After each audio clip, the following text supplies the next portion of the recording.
Hi, welcome. Today I'm going to be talking about a couple of things that I learned from reading this book. I just finished it. It's called Sensitive is the New Strong: The Power of Empaths in an Increasingly Harsh World by Anita Moorjani.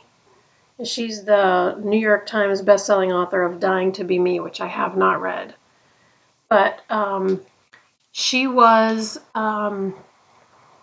Anita Moorjani was kind of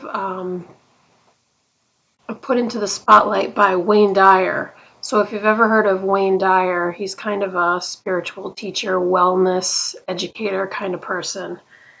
And this book is also uh, kind of endorsed by Dr. Joe Dispenza. So if you've heard of him, also by Jack Canfield, who's the author of Chicken Soup for the Soul series, and a few other people that I actually haven't heard of. Um, or maybe I haven't, I just can't remember. But in any case, I thought it was worth popping on and just talking about a couple of things that I learned. Um, so there's highly sensitive people and empaths. I'm definitely highly sensitive. Definitely highly sensitive.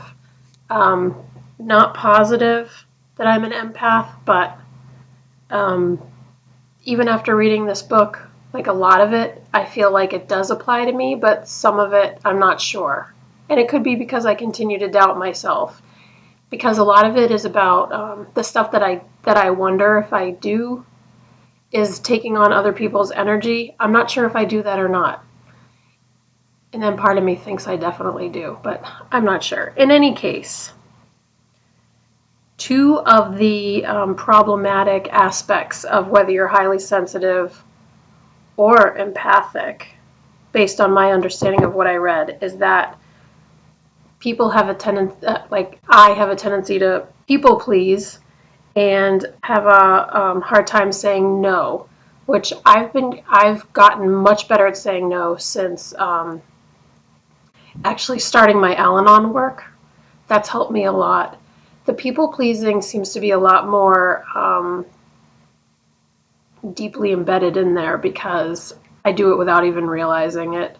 So it's something really, really down deep in there. But I'm working on it. So what she says is helpful in kind of nurturing the idea of being sensitive and possibly empathic is understanding that we're all connected, which is so funny because I say that all the time because I know it's true. I just innately know it's true. So she says that understanding that we're all connected actually helps a highly sensitive person, and I'm just going to say slash empath, um, to not feel so like different. Looking inward, so nurturing my inner self, taking care of what needs to be taken care of inside, because as we know, everything that we perceive in the outside has to do with how we're feeling on the inside. Another thing she mentions is having plenty of quiet time, which I know I need. That's a huge thing for me. I need lots of quiet time. And when I say quiet time, I mean like time where I can just do whatever I want. I'm not answering to anybody. I'm in a space where I feel comfortable. I can just completely relax. And another thing she mentions is unplugging. So, and it sounds like exactly what she means, which is, um, I want to say restricting, but minimize um,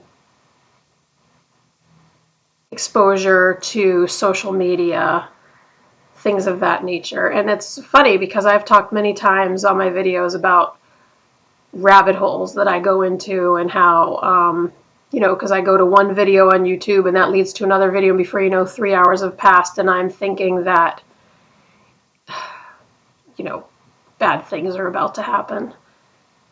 So, and the other thing is, I've also mentioned that I go on Facebook very, very seldomly because all these things come up on my feed and I don't want them. They bother me. They're disturbing and I don't want them there. So I just don't look at it. And there's got to be a better way, because I know there's a lot of useful stuff on Facebook, but I haven't dedicated a lot of time to it, honestly.